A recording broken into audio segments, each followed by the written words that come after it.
अस्सलामुअलैकुम वरहमतुल्लाहि वबरकातुहू। अज़ीज़ान मिल्लत इस्लामिया, उम्मीद और दुआ है कि आप तमाम खैर ऑफिस से है। मैं आपका भाई advocate Sadiq Shaikh. Advocate Sadiq Shaikh YouTube channel में आप तमाम का तहे दिल से इस्तकबाल है। जैसा कि आप तमाम ने थंबनेल में देखा है और पढ़ा है कि क्या यूपी के मुस्लिम एमएलएज और एमपीज़ का खून उतना सस्ता हो चुका है? क्या यूपी के मुसलमान लीडरों को जिस तरह से सताया जा रहा, सलाखों में बंद किया जा रहा, जिस तरह से मशकूक उनकी मौत हो रही है, जिस तरह से उनको कोर्टों के सामने, पुलिस स्टेशन के सामने, मीडिया के सामने गोलियों से चलाकर मार दिया जा रहा, तो क्या यूपी की हुकूमत क्या कर रही है? यूपी की हुकूमत क्या खुले आम इनको छूट दे रही है? क्या यूपी की हुकूमत, योगी की हुकूमत मुसलमानों को निशाना बनाई हुई है? ये तमाम तफसीलात मैं आपके सामने इस वीडियो में रखूंगा। तो आप तमाम से गुजारिश और अपील करूंगा कि ज़रूर आप लोग मेरे चैनल को लाइक शेयर सब्सक्राइब करें और हालात को जानने की कोशिश करें कि किस तरह से यूपी एक ऐसा स्टेट जहां पर ज़्यादा से ज़्यादा राज्यसभा और ज़्यादा से ज़्यादा लोकसभा एमपीज़ और वहां की 403 असेंबलीज एमएलएज की असेंबली है, तो ऐसे यूपी में जहां पे 20% से ज़्यादा मुसलमान हैं, जिनको जहां पर 403 असेंबली एमएलएज में 80 एमएलएज होने चाहिए। खैर अब ये 2022 में 34 एमएलएज कुछ जीते हैं बीजेपी सेट के दूसरे पार्टी से। तो अब आपको मैं बताऊंगा कि किस तरह से जो जुल्म ज़्यादती बर्बरियत की जा रही है मुसलमान लीडर्स, एमएलएज, एमपीज के खिलाफ, जो खासकर अवाम के जरिए चुन के आए हैं। जो आजम खान और उनके बेटे हैं वो तो जेल में रहने पर भी 1-1, 1.5 लाख की मेजॉरिटी से जीते हैं। और जो मुख्तार अंसारी साहब की मौत जो मशकूक है, और अतीक अहमद साहब और उनके भाई अशरफ अहमद साहब को जो मारा गया, गोली से गूंदा गया, आप जानते हैं कि किस तरह से पुलिस प्रोटेक्शन मीडिया के सामने उनको मारा गया पुलिस स्टेशन कोर्ट वगैरह से लाते वक्त। तो ये हालात जो आ रहे हैं, इसको मुसलमानों को समझना बेहद ज़रूरी है, अपनी क़ियादत को मजबूत करना ज़रूरी है और अपने नौजवानों में वो जज्बा ईमानी और जज्बा जो क़ियादत का पैदा करना बेहद ज़रूरी है। वरना आप यकीन मानिए कि आगे चल के, मैं हमेशा जो शेर कहता हूँ अल्लामा इकबाल का, ना समझोगे तो मिट जाओगे हिंदुस्तान वालों, ना समझोगे तो मिट जाओगे हिंदुस्तान वालों, तुम्हारी दास्तान तक ना होगी दास्तानों। तो अब ये एक अशार के साथ मैं आप तमाम के सामने जो यूपी में खुसूसन जो जुल्म ज़्यादती मुसलमान एमएलएज, एमपीज़ और लीडर्स के खिलाफ हो रहा है, मैं वो बयान करने की कोशिश करूँगा। आप लोग अशार समात फरमा सकते हैं। वह मर्द नहीं जो डर जाए हालात के खूनी मंजर से, जिस हाल में जीना मुश्किल है उस हाल में जीना मर्दी है। वो मर्द नहीं जो डर जाए हालात के खूनी मंजर से, जिस हाल में जीना मुश्किल है उस हाल में जीना मर्दी है। हमारे जिस्म जख्मों से चूर सही तुम अपने शिकस्ता तीर गिनो। हमारे जिस्म जख्मों से चूर सही तुम अपने शिकस्ता तीर गिनो। खुद अहले तरकश बोलेंगे ये बाजी किसने हारी है। ये बाजी हक की बाजी है, ये बाजी तुम ही हारोगे, ये बाजी तुम ही हारोगे। तो ये उत्तर प्रदेश में जिस तरह से जुल्म ज़्यादती की जा रही है उसके खिलाफ मेरे कुछ अशार थे अल्हम्दुलिल्लाह। तो आप को बताऊंगा कि उत्तर प्रदेश की जो असेंबली है जिसके अंदर 403 एमएलए का हाउस है, उसके अंदर 50% से ज़्यादा एमएलए पे क्रिमिनल केसेस है। फिर क्यों योगी की हुकूमत सिर्फ मुसलमानों को टारगेट कर रही है, निशाना बना रही है, आप बेहतर जान सकते हैं। यानी 403 में 200 से ज़ायद लोगों पे क्रिमिनल केसेस है, लेकिन मारे जा रहे हैं उनके नाम जो अतीक है या अंसारी है या आजम खां है, जिनको सलाखों में उनकी पूरी फैमिली को फंसाया जा रहा है। तो ये जुल्म बर्बरियत ज़्यादा नहीं चलने वाला है। तो अब मैंने जैसे बताया आपको कि वहाँ के राज्यसभा मेंबर्स कुल है 32 मेंबर्स, और लोकसभा के एमपीज जो है वो 80 मेंबर्स, और वहाँ की काउंसिल है 100 मेंबर की लेजिस्लेटिव काउंसिल है। तो इसलिए हिंदुस्तान के पूरे रियासतों में यूपी का जो गिनती होती है वो बहुत ज़्यादा होती है। जो कानून बनता है ऐवानों में, चाहे वो असेंबली हो या पार्लियामेंट या राज्यसभा, तो यूपी के स्टेट का काफ़ी बड़ा किरदार होता है, और वहाँ के मुसलमान नुमाइंदे, एमएलएज, एमपीज का भी काफ़ी रोल होता है। तो इसलिए आपको जानना ज़रूरी है कि 20% जो मुसलमानों की पहचान है, जो काफ़ी अल्लाह वाले वहाँ पे मदफून है और काफ़ी सारी तारीख़ है मुसलमानों की वहाँ पर, उसको मिटाने की साजिश, और जैसे इलाहाबाद नाम वगैरह को चेंज करके प्रयागराज वगैरह रखना है, तमाम हमने देखा है। तो अब आपको मैं बता दूं कि 403 की योगी हुकूमत की ये असेंबली में सिर्फ 36 तो 34 एमएलए अभी जीत के आए हैं, यानी जो 20% तो आपको 80 एमएलए होने चाहिए। अब आपको बता दूं जो योगी योगी बाबा की एडमिनिस्ट्रेशन और गवर्नेंस की बात का जो बाजा बजाते हैं, उनको मैं बता दूं कि योगी बाबा 2017 की जीत के बाद 2022 में उनका ग्राफ पूरा गिर गया। उनके एमएलए 60 से 70 तक कटौती में आ गए।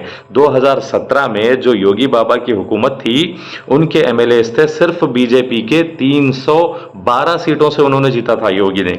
फिर उसके बाद आज आप देखिए 2022 में 255 एमएलए से वो जीते हैं, यानी 60 से 70 एमएलए की कटौती हो गई। अगर योगी बाबा की हुकूमत अच्छी होती, बुलडोजर अच्छा होता, तो यकीन मानिए कि क्या आप उनके 70 सीट गिर जाते। जो एनडीए थी 325 की, अब वो एनडीए आ गई है 273 की। आपको यकीन मानिए कि वहां पर समाजवादी पार्टी का काफी अच्छा परफॉर्मेंस रहा है। बीएसपी की ये कठपुतली की बीजेपी के गेम की वजह से वहां पे असर रहा, वरना वहां पे तो एसपी की और कांग्रेस वगैरह की गठबंधन की हुकूमत आने वाली थी। तो इंशाल्लाह दुआ करेंगे कि आगे चल के ये जुल्म और बुलडोजर ज्यादा चलने वाला नहीं है इंशाल्लाह। वहां पर यूपी में अब आने वाले इलेक्शन में, तो ये पिछले इलेक्शन में 60-70 सीट गए हैं, अल्हम्दुलिल्लाह आने वाले इलेक्शन में तो 100-200 सीट भी इनके जाएंगे। तो अब जैसे मैंने बताया कि ये जो मार रहे हैं, सबसे पहले आपने देखा है कि अतीक अहमद साहब और उनके भाई अशरफ अहमद को जो मारा गया। अतीक अहमद साहब की उम्र 60 साल की थी। 60 साल से ज्यादा उम्र वाले एक इंसान को कितनी साजिश से मीडिया और पुलिस स्टेशन, पुलिस की कस्टडी में मारा। आपने देखा है तीन कोई हथियार लेके आते हैं गुमनाम शख्स और उनको गोलियों से भून कर मार देते हैं। हालांकि आप जानते हैं कि ये मुस्लिम एमएलए कोई कोरोना से मरना, कोई हार्ट अटैक से मरना, कोई पॉइजन का मशकूक होना और किसी को गोलियों से मार देना, ये इसलिए हो रहा है कि आप तमाम बहुत ही खूबी जानते हैं कि जितने केसेस यूपी के असेंबली के एमएलए पर है, किसी पे भी प्रूव नहीं हो रहे हैं, सब छूट जा रहे हैं। तो इन्हें डर है कि इतने बाहुबली जो एमएलए, मिनिस्टर्स, एमपीज कहे जाते हैं, कहीं वो छूट जाएंगे तो योगी बाबा के आने वाले जनरेशन में इनकी जो है सो हार पक्की है। तो इस आने वाले इलेक्शन में, तो उसके लिए अब की जनरेशन में इनको मिटाकर आगे वाली जनरेशन को डराना, खौफ में रखना, ये योगी बाबा का मकसद और फंडा लग रहा है। तो अतीक अहमद साहब, आप यकीन मानिए कि जो उनकी पैदाइश है 1962, वो उत्तर प्रदेश के इलाके में पैदा हुए। उनकी 5 लड़के थे, एक लड़का एनकाउंटर में भी मारा गया। तो ये अतीक अहमद साहब 5 बार इलाहाबाद, यानी अब जो प्रयागराज नाम दिया, वेस्ट से 5 बार एमएलए की तरह जीत चुके हैं। मेंबर ऑफ पार्लियामेंट भी वो रह चुके हैं। तो आप सोचिए, ये फूलपुर की कॉन्स्टिट्यूंसी से एमपी भी रह चुके हैं अतीक अहमद साहब। तो इतना पावरफुल बंदा ये था। मैं उनके स्पीचेस भी आप लोगों को प्ले करके सुनाता रहूंगा, एक एक मिनट की, जो उनकी इंपॉर्टेंस थी, चाहे वो आजम खान साहब की हो या फिर शहाबुद्दीन साहब बिहार से हो और हमारे मुख्तार अंसारी साहब हो। तो यकीन मानिए कि इनका जो जज्बा था, इनका जो रिप्रेजेंटेशन लेवल था, वो काफ़ी स्ट्रांग था। काफ़ी ये लोग बड़े वोट से जीते जाते थे बीजेपी के लीडर्स को हराकर, समाजवादी पार्टी कहिए या फिर बीएसपी कहिए या फिर आरजेडी वगैरह। तो ये पार्टी इसमें मुसलमान काफ़ी ज़ोरों से अपना जो है सो पॉलिटिकल नुमाइंदगी को बचाए रखे हैं। तो अतीक अहमद साहब को आप यकीन मानिए कि 60 साल की उम्र में उनको इतना नेगेटिव बताकर मुसलमान एमएलए, एमपीज जो हैं, उन दोनों भाइयों को, एक फॉर्मर एमएलए भी थे उनके भाई, उनको भी मारा गया, उनको भी गोलियों से बूंद दिया गया। तो कितना डर और खौफ पैदा करना चाहते हैं मुसलमान कानूनदानों में, जो कानून बनाते हैं एमएलए, एमपीज, उन पे ऐसा जुल्म आप तसव्वुर भी नहीं कर सकते। तो इनको आप जानते हैं कि 2023 अप्रैल 15 को इनको मारा गया। तो अभी उनकी बरसी भी शायद होने वाली है। तो उनके भाई अशरफ अहमद थे उनके साथ, जो एमएलए थे, वो भी इलाहाबाद के प्रयागराज, जो नाम बदला गया अब डर और खौफ में। तो ये दोनों भाइयों का मार देना इतने लोगों को गमज़दा, परेशान कर दिया कि वो तसव्वुर ही नहीं कर पाए कि कोई फॉर्मर एमपी, एमएलए को इस तरह भी मार सकता है, जो अवाम के वोटों से जीतकर इतनी बार, 5-5 बार, यानी 30-40 साल से उनकी वहां पर जो है सो रिप्रेजेंटेशन रही, नुमाइंदगी रही। तो अब ये मैं आपको जो बताने वाला हूं, ये आपको और मुझको, हर किसी को समझना है, हालांकि आंध्रा, तेलंगाना या सारे हिंदुस्तान के रियासत के लोगों को, कि आपको आपकी नुमाइंदगी की नुकेल अगर आप घट नहीं पकड़ेंगे, आप अपनी नुमाइंदगी को आने वाली जनरेशंस को नहीं बताएंगे, तो बिल्कुल ये डर और खौफ के माहौल में रख के आपको एमएलए, एमपीज, एमएलसीज बन के कानून जहां बनता है, उन लॉ मेकिंग हाउसेस में जाने से आपको रोक के, डरा के पीछे खींच देना चाहते हैं। तो यही उनका मकसद है, इसीलिए ये खौफ पैदा किया जा रहा। वरना आप सोचिए कि अगर अतीक अहमद को आपको अगर इनके गुनाहों पे साबित करना था, इनके क्राइम को, और इनको सजा दिलवाना चाहिए था। मुख्तार अंसारी साहब के भी क्राइम्स पे साबित करके इनको सजा दिलवाना चाहिए था। इनकी फैमिली खुद कह रही है कि मुख्तार अंसारी साहब को स्लो पॉइजनिंग करके मारा गया। तो अब आपने देखा है कि कैसे ये अतीक अहमद साहब और उनके भाई अशरफ अहमद को मारा गया, इन्ना लिल्लाहि व इन्ना इलैहि राजिऊन। काफ़ी सारा चर्चा हुआ इस पे। आज वो 3 नौजवान जिनको भड़का कर उकसा कर मारने के लिए भेजा गया, आज तक उनको क्या पनिशमेंट मिला है, क्या सज़ा दी गई है, क्या इंसाफ उनके फैमिली को मिला है, ये कोई नहीं बताएगा। उनका एक बेटा मारा गया, भाई मारा गया, और अतीक अहमद और उनके बीवी भी अभी सुना है कि वो अभी एब्सकॉन्डिंग में है। तो ऐसा जुल्म ढाया जा रहा है, ऐसा खौफ तारी किया जा रहा है। तो मुख्तार अंसारी साहब की मौत तो आप जानते हैं कि वो भी कम से कम 5 बार जीत चुके हैं एमएलए की तरह, एमपी की तरह भी शायद उन्होंने कॉन्टेस्ट किए हैं माओ असेंबली से। माओ पार्लियामेंट एमपी जीते हैं, 4 बार शायद वो एमपी और 2 बार एमएलए रह चुके हैं। तो अभी मुख्तार अंसारी साहब का जो फैमिली रिकॉर्ड है, उनके फैमिली वाले कई आर्मी, मिलिट्री और कांग्रेस पार्टी के प्रेसिडेंट, जनरल सेक्रेटरी वगैरह भी कर चुके हैं, जो उनका ताल्लुक़ है उनके चाचा वगैरह। तो अब आप यकीन मानिए कि मुख्तार अंसारी साहब को भी उनकी 60 साल की उम्र में ये मशकूक करके मारा जाना, ये इस वजह से था कि ये इनको भी ख़त्म करके खौफ तारी करना चाहते थे। तो ये भी बीएसपी के टॉप लीडर्स में माने जाते थे, तो अब इनको भी इस तरह से मारा गया जो काफ़ी मशकूक है।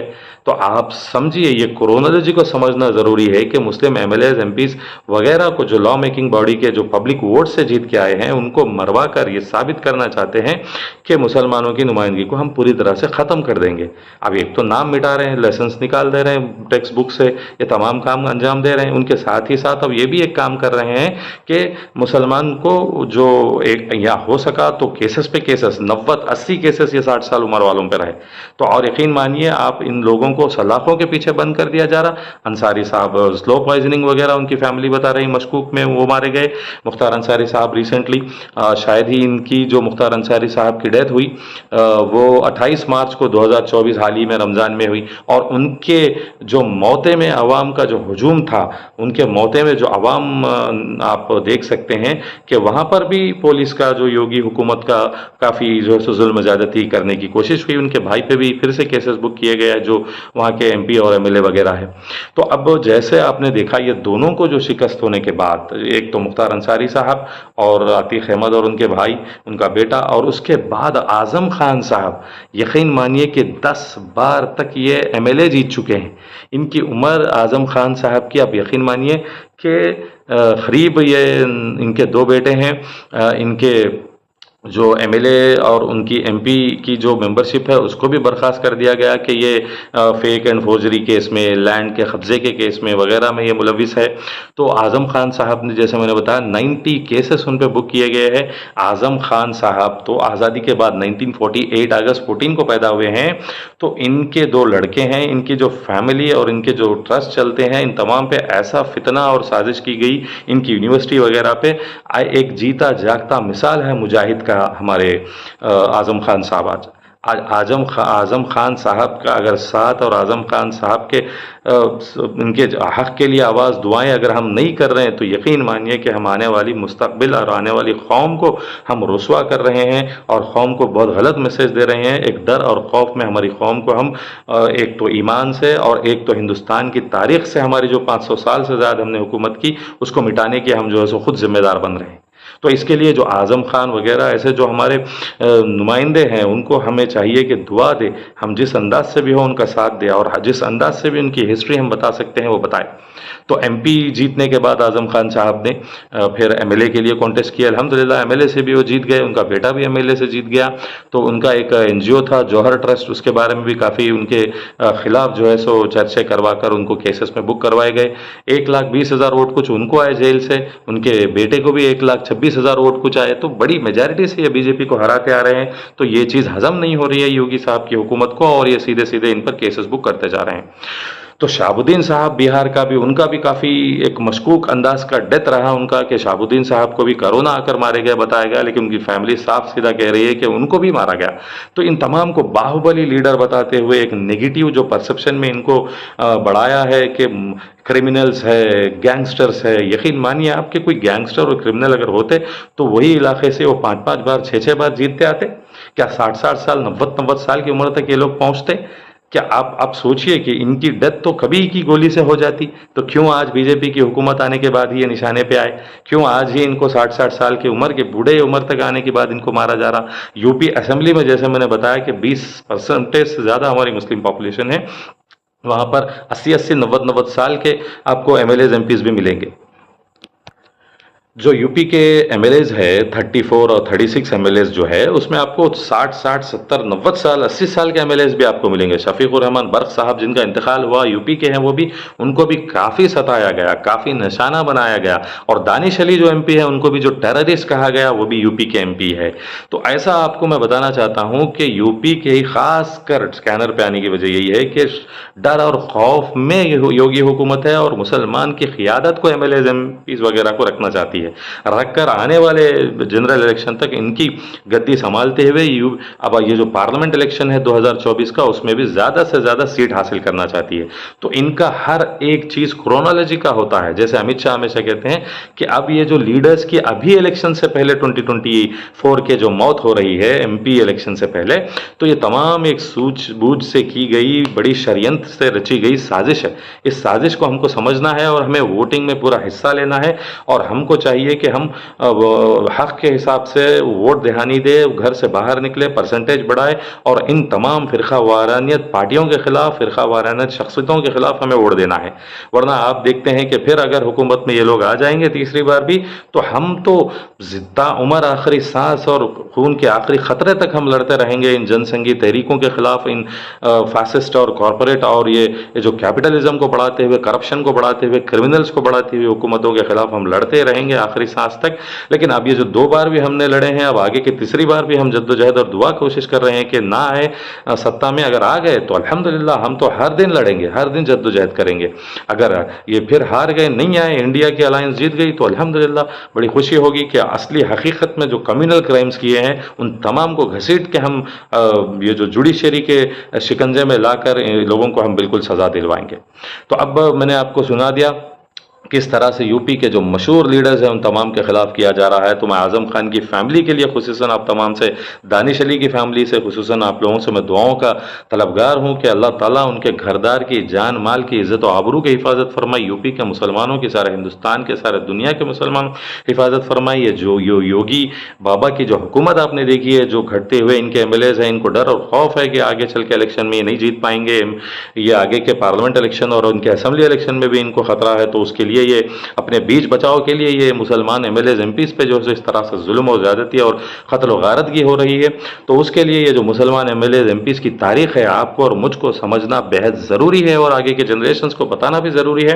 वरना आप यकीन मानिए कि आगे चल के ऐसे ऐसे हालात आ जाएंगे, कोई एमएलए एमपी एमएलसी को ठहरने के लिए भी डर जाएगा और उल्टे कदम भागने लगेगा।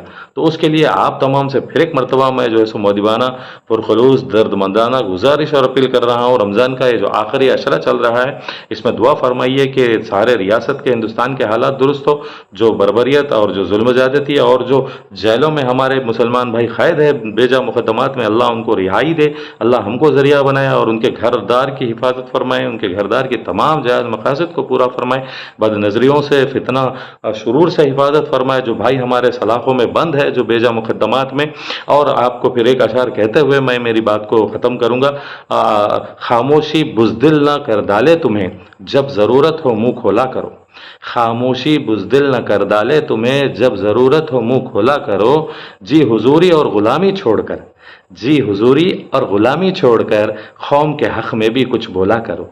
तो ये बिल्कुल ज़रूरी है कि हम हमारे जो YouTube channel, social media, Facebook, WhatsApp वगैरह से जिस तरह से हो सके हमें हक़ की जो सदा को बुलंद करना है, जो मज़लूम है उसके हक़ में हमको दुआ करना है, आवाज़ उठाना है और आने वाली जनरेशन्स को हिस्ट्री को बताना है। आप तो जानते हैं किस तरह से लेसन्स मिटाए जा रहे हैं, गली कूचे मोहल्ले स्टेट्स के नाम बदले जा रहे हैं। कुछ भी हो जाए, लेकिन 500 साल से ज़ायद जो हमने हुकूमत की और जिस तरह से हमारे मुसलमानों की कुर्बानियाँ हैं, मुल्क को आज़ाद करने से लेके मुल्क को तरक्की, कामरानी और मुल्क में डेवलपमेंट करने से लेके हर अंदाज में ये मुसलमान का नाम मिटाने की कोशिश और साजिश कर सकते हैं, लेकिन इसमें कामयाब इंशाअल्लाह अज़ीज़ कभी नहीं होंगे।